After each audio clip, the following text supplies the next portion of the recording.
up, Gilmer? Get underway anytime. Mason, kick her off. Okay, let's make sure we can actually hear things. Sounds good. I can hear an echo. Okay, so today you're going to be hearing from a number of people who are opposed to Senate File 1827. We are gathered here today to take a stand against Senate File 1827, a proposal introduced by Senator Jim Carlson that seeks to limit the choices available to Minnesotans in future elections.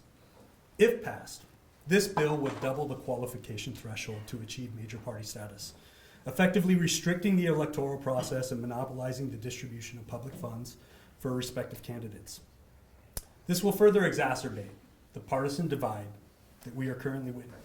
Hey, good afternoon. My name is Travis Bull Johnson, and I'm going to start off by going off script as usual. My old campaign manager would go, "Oh boy, not again." I'm pissed. Plain and simple.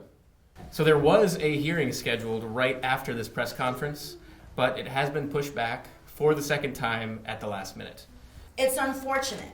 I also think it's unfortunate that no one from the DFL came down here. Yes. Hold your party accountable. How is this a priority? I'm spending 9 hours on the road today to come and testify for a meeting they canceled at the last moment. That's disrespectful for the people they're supposed to represent. That's right. Okay, and it's unprofessional. Mm-hmm. Okay, Carlson's a coward.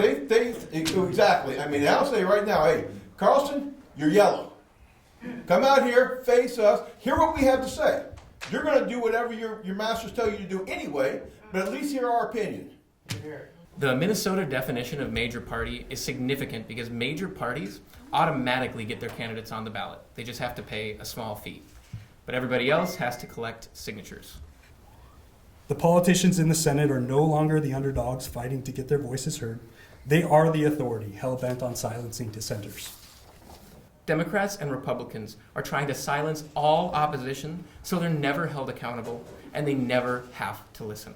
Voters should have the opportunity to vote for the candidates that they truly believe in, not just the pre-packaged options provided for them by the two major parties.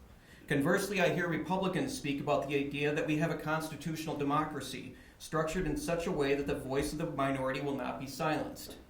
This constitutional democracy is the foundation of our system of government.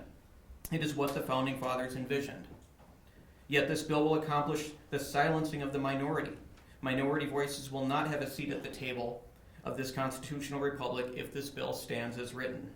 This bill would effectively silence the voices of those who don't identify with the Democrats or Republicans.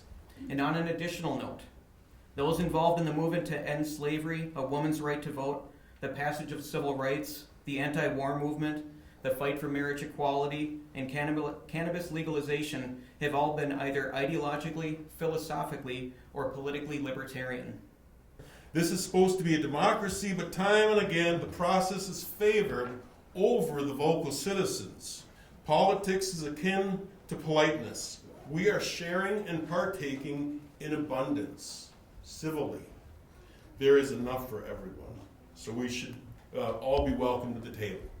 And even when we build our own table and bring our own chairs, then they make some sort of a rule that you can't build tables and you can't build chairs. And so this is a fundamental issue that we had. And if you even go back to the creation of our nation, all the way back to George Washington, he warned about political parties because he saw that the corruption that could happen, and it's the corruption that we see now.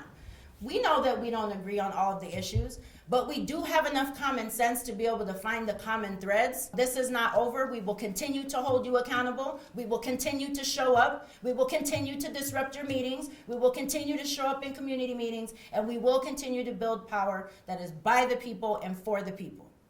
Yeah. So why would they make it impossible? Perhaps the bill's author is worried about the future of close elections because of the recent success of emergent parties to achieve major party status and their effect on close races. Plus, there is a concern that the adult use cannabis bill is dead in the water in the Senate, and that failure would become a major campaign issue. And that's why this bill attempts to make it so clearly impossible that we give up. And voters are just left with two choices on their ballot. This bill eliminates voter choice in our state. In grassroots activism, we have a saying, about us, without us.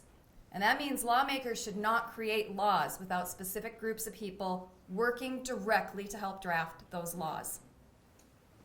In my role in City Council, we say it a little bit differently. Good governance requires bringing all stakeholders to the table. This is not good governance, and it is wildly out of line with the voter reforms the DFL has championed all this session. So we call on this author to withdraw this bill, and we are calling for the DFL and GOP lawmakers in Minnesota to continue positive voting reforms and reduce that threshold to 1%.